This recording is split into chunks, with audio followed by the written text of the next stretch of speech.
Final countdown. Let's turn it over to Mission Control. Let's light this candle. 8, 7, 6, 5, 4. Command engine start.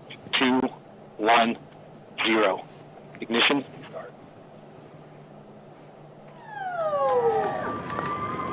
And liftoff.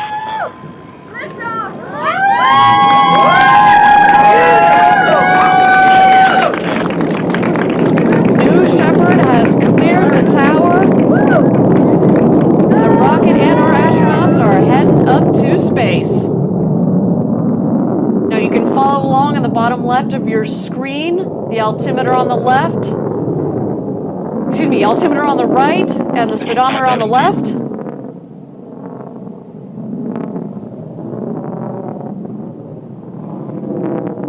10,000 feet.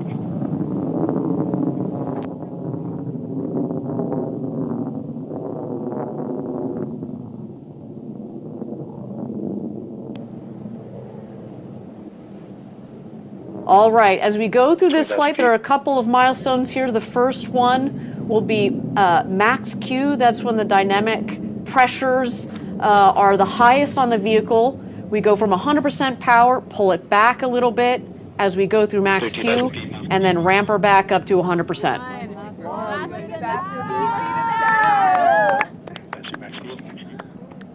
Okay, maximum pressure.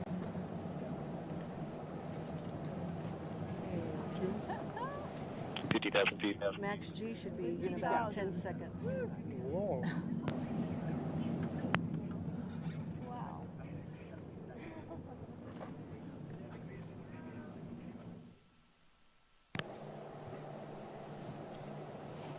Max Q has been confirmed. Again, thank you everybody for joining us for New Shepard's 25th mission to space. So far, a nominal flight. We have gone through max Q. 100,000 feet. And the vehicle will continue to climb under full power of the BE-3 engine. The next milestone will be main engine cutoff. You will know when that happens when you see the glow of the engine at the base of the rocket go dim.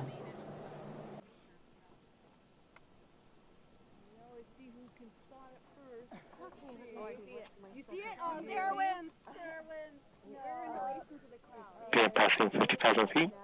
Oh, yeah. Oh, yeah. Yeah. Point it. You see it? Wait, above it. Below the clouds. Trump coming down. Very low before it. Oh, there it is. All right, you see the booster that is headed down. You see the drag fins, the drag brakes that have just deployed. Those cut the speed of the booster in half. Also at the top of the rocket there, you see the forward fins. They kind of look like pie slices, one on each quadrant. That helps keep the vehicle stable. And there we go, BE-3 engine relight.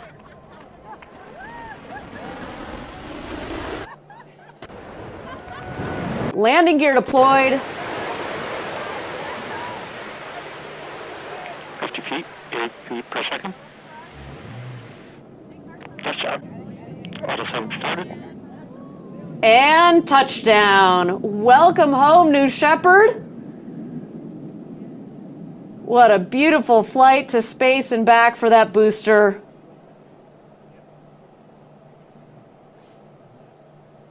Man, it feels good to be flying again, Jackie. Taking our astronauts to space and back. It is, I mean, every day is a good day at the rocket factory, but flying people never gets old. And I love that West Texas desert dust that gets kicked up, and it's once it clears, a landed booster. It's like a magic trick. It's actually like, ooh, poof, booster just arrived. Yeah, it definitely adds to the drama of landing a rocket from space. And, you know, as we say, landing the rocket is just really one of the proudest moments because it shows the incredible engineering. It isn't magic. It is not magic, Jackie. The engineering that has gone into building, designing, testing, flying, but bringing this rocket home from space, ready to be reused. You see, very quickly thereafter, the the forward fins come back in, the drag brakes come back in. You look like you just fuel her up and launch her from there and get ready to go again. But the show is not over. The crew capsule has deployed its guide parachutes and its mains. Everything looking nominal on today's flight.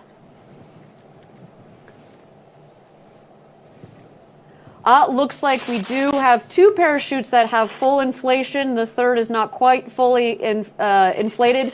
But actually, Jackie, this is part of the design. We were talking about my webcast. The first webcast that we did, we tested a chute out. There are multiple redundant factors in this system, and so landing with 2 parachutes is perfectly okay for this system.